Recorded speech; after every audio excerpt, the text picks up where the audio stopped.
ایک میرا بچہ ہے، ایک کسی اور کا بچہ ہے، میرے بچے کے میں کیڑے ہی نکال رہا ہوں اپنے بچے کے، اور دوسرے کے بچے اس کی میں اپنے بچے کے سامنے تعریفیں کرتا پھروں، دیکھو یہ ایسے بچے ہوتے ہیں،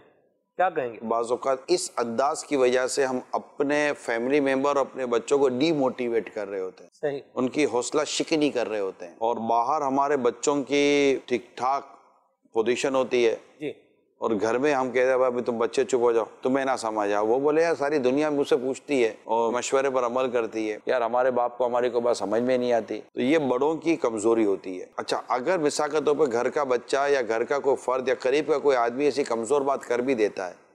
تو اسے ڈی مورلائز کرنے کے بجائے اس کو مطلب کہ کسی اور طریقے سے ہینڈل کرنا چاہیے۔ کسی اور کی آپ تعریف کریں گے تو اس کو ہو سکتا ہے پھر اس سے خدا نہ خواستہ کوئی 19-20 ہو جائے، اور یہ مزاج ہی غلط ہے کہ دوسرے کے بچوں کو اپنے بچوں کے آگے ایسا بڑا کر دو کہ ہمارے بچوں کو فیل ہو۔ اب چھوٹا بچہ اتنا سا 4 سال کا 5 سال کا وہ اچھل کود کر رہا ہے، دوسرا بچہ سکون سے بیٹھا ہوا ہے،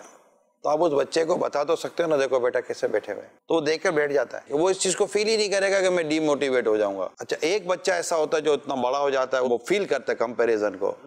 تو اس میں یہ ہوتا ہے کہ اپنی اولاد کے کچھ چند خوبیاں اس کے سامنے رکھی جائیں، صحیح، اور چند خوبیاں رکھنے کے بعد پھر کسی کی مثال دے سکتے ہیں۔ ایسا نہیں کہ اولاد میں کوئی خوبی نام کی چیز ہی نہیں ہوتی، اسی بات، جس کی آپ تعریف کر رہے ہیں وہ بھی خوبیوں خامیوں کا ہو سکتا ہے مرکب ہوگا،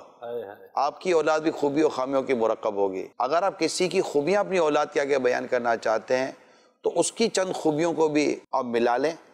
اور بولے بیٹا اگر یہ چیز بھی ساتھ آ جائے نا تو یار کیا بات ہے، تو آپ مطلب یوں سمجھو کہ آپ تو کیا سے کیا ہو جاؤ گے، یوں کر کے تو تھوڑا اس کو مطلب کہ یوں زمین میں دھسا نہ دو اپنی اولاد کو، اور یوں بیٹھا بیٹھا بادلوں میں بھی نہ پہنچا دیں، ٹھیک ہے، مطلب بڑی معتدل انداز سے لے کر چلنا پڑتا ہے۔ تو یہ بڑوں کو اس میں بہت احتیاط کرنی پڑتی ہے تاکہ کوئی بچوں کی حوصلہ افزائی بھی ہو، اس سے حوصلہ شکنی نہ ہو، ان کی ہمت بڑھانی چاہیے۔ مدنی ماحول والے، دعوت اسلامی والے، ہم بہت ساری چیزوں کو غور کرتے رہتے ہیں، سچی بات یہ، ہم اپنی اولاد کے اندر ریاکاری تو نہیں آ گئی، حب جاہ تو نہیں آ گیا، ہماری اولاد تکبر کا شکار تو نہیں ہو رہی، ہماری اولاد خود پسندی، خود بینی،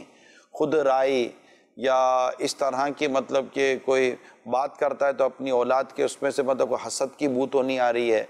تو اگر کوئی کسی بات کے قرائن واضح ہیں اور کوئی ایسی چیز ہے جو اب اس پہ شک و شبہ کی گنجائش نہیں ہے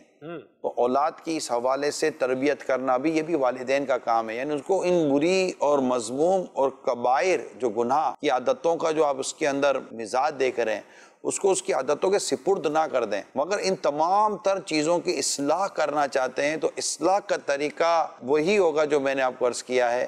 کہ اس کو آپ بار بار صرف اس کی کمزوریاں ہی یاد دلاتے رہیں گے، تب یہ بہت مشکل ہو جائے گا اس کا آپ کی نصیحتوں کو قبول کرنا۔ تو یہ تربیت کے بہت سارے اصول ہیں، میں جو کہہ رہا ہوں میرا کہنا یہ ہر جگہ امپلیمنٹ نہیں ہوگا،